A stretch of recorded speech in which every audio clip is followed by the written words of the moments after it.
महीने में जब कावड़िए जल लेकर अपने एक स्थान से दूसरे स्थान पर पहुंचते हैं तो उस स्थान के बीच में जो सेंटर पॉइंट पड़ता है वो है मुजफ्फरनगर।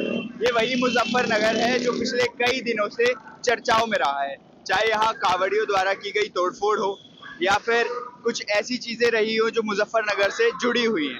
इस वक्त हम मुजफ्फरनगर में ही मौजूद हैं और ठीक आप हमारे पीछे देख सकते हैं कि लाखों की संख्या में कावड़िए जल लेकर अपने अपने स्थान पर, अपने अपने मंदिरों पर, अपनी जगहों पर पहुंच रहे हैं। मुजफ्फरनगर के इस प्रशासन ने यहाँ नाम बदलवाने की जो ड्रिल थी वो स्टार्ट करी थी, तो आपने सबसे ज़्यादा जो एक तस्वीर देखी होगी वो जिस नाम से देखी होगी उस फल की ठेली का नाम था आरिफ फल। मैं सही हूँ?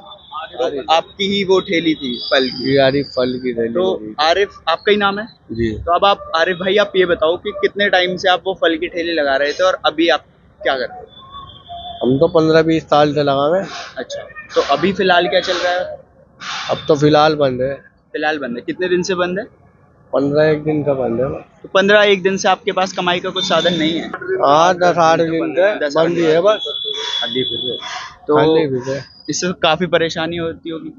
हाँ, परेशानी तो हो गई, ये तो हर साल ही होती है। तुम भी कावड़ लेने आए हो? क्या उम्र है? मेरी 14 वर्ष उम्र है। 14 वर्ष है। तो कावड़ यात्रा के बारे में तुम क्या जानते हो ये बताओ? मैं कुछ नहीं जानता जी। मतलब कुछ तो पता होगा कि कावड़ क्यों लेकर आई जाती है या कावड़ लेने मैं कुछ नहीं जानता जी। मैं अपने बड़ों के साथ आया हुआ हूँ, कावड़ ले जाते हैं। तो ये पहली बार है या पहली बार ही आया? पहली बार आया? पहली बार। अच्छा, और बाकी तुम सब? मेरा जोड़ा हो लिया, तीसरी कावड़ है। तीसरी कावड़ है। तो कावड़ यात्रा के बारे में कुछ मालूम है कि कावड़ यात्रा क्यों लेकर आई जाती है? नहीं। बाकी कावड़ यात्रा में आपको कोई भी असुविधा अभी तक नहीं? तो एक ये है, अभी यहाँ एड्रेस पूछा था एक पुलिस वाले से, वहाँ से भेज दिया हमें, 10 किलोमीटर से वापस आए हैं। कोई साइन बोर्ड नहीं है वहाँ पर और कुछ नहीं, वापस आकर यहाँ खड़े हैं। अब आपके सामने देख लो। अब यहाँ से जो वापस जाएंगे शिव चौक पर और देखते हैं फिर आगे क्या होगा। मुजफ्फरनगर का बहलना चौक है जहां हम इस वक्त मौजूद हैं और यहाँ आप हमारे पीछे कावड़ियों की भीड़ देख सकते हैं। ये एक रूट है जो आपको दिल्ली की तरफ लेकर जाता है, तो एक रूट आपको मेरठ और दूसरी तरफ आपको हरियाणा की तरफ लेकर जाएगा। हम यहाँ के लोगों से जानने की कोशिश करेंगे कि कावड़ यात्रा जो आज से कुछ सालों पहले वाली कावड़ यात्रा थी या 10 साल पहले वाली कावड़ यात्रा थी, जो अब की कावड़ यात्रा है, उसमें कितने बदलाव साल दर साल होते आए हैं। दिन रात का अंतर है। जैसे कि पहले कोई सुविधा नहीं हुआ करती थी, अब सारी सुविधाएं हैं। प्रशासन भी अच्छी तरह से काम कर रहा है, हर चीज़ की सुविधा मिल रही है, बाथरूम की और पानी की भी हर तरह की सुविधा है। रहने के लिए भी पहले कोई सुविधा नहीं होती थी, अब बहुत बढ़िया मैनेजमेंट है सरकार की तरफ से। पहले तो बहुत कुछ परेशानी थी, पहले कुछ रास्ते भी सही नहीं थे। अभी तो सब कुछ सुविधा अच्छी है, कांवड़ वालों के लिए कोई दिक्कत नहीं है। अभी तो बहुत सारी सुविधाएं अच्छी हैं, बहुत सारे काम अच्छे हैं और कांवड़ वाले बेचारे आराम से निकलते हैं, आराम से जाते हैं, कोई दिक्कत नहीं है 1% भी।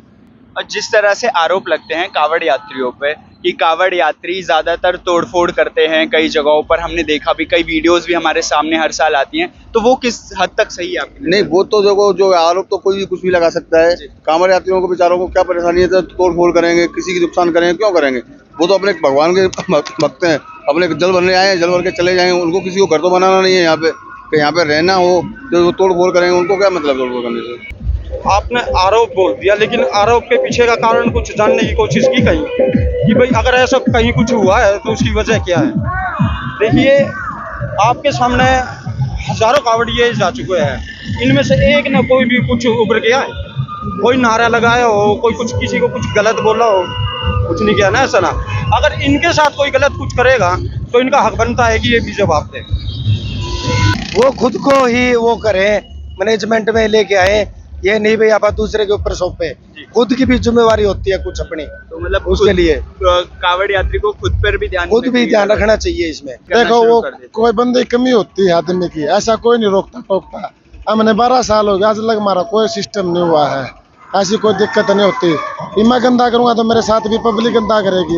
हम मुजफ्फरनगर में मौजूद थे और यहाँ हमने कावड़ यात्रा को आप तक पहुँचाने की कोशिश की है कि किस तरह से कुछ कावड़ यात्री बहुत ही आस्था के साथ कावड़ लेकर आराम से जा रहे हैं, तो कुछ कावड़ यात्री हैं जो बड़े बड़े डीजे के साथ कावड़ यात्रा करते हुए आपको नजर आ जाएंगे। तो कुछ कावड़ यात्री ऐसे भी हैं जो अपनी जान को खतरे में डाल रहे हैं, अपनी जान के साथ दूसरे की जान को भी खतरे में डाल रहे हैं। किस प्रकार कि एक बाइक पर 4 से 5 कावड़ यात्री बैठ जाना, या एक बड़े ट्रक पर 25 से 50 लोग भरकर सवार हो जाना। हादसा होने में कुछ देर नहीं लगती है। तो प्रशासन को भी ये बात को ध्यान में रखना चाहिए कि इस चीज़ को कंट्रोल किया जाए और ट्रैफिक रूल्स का पालन किया जाए अपने तरीके से। जिस तरह से आम जनता ट्रैफिक रूल फॉलो करती है, सेम वही ट्रैफिक रूल को कावड़ यात्रियों के लिए भी रखा जाए। मैं सौरभ भाटी, कैमरा पर्सन आदित्य के साथ।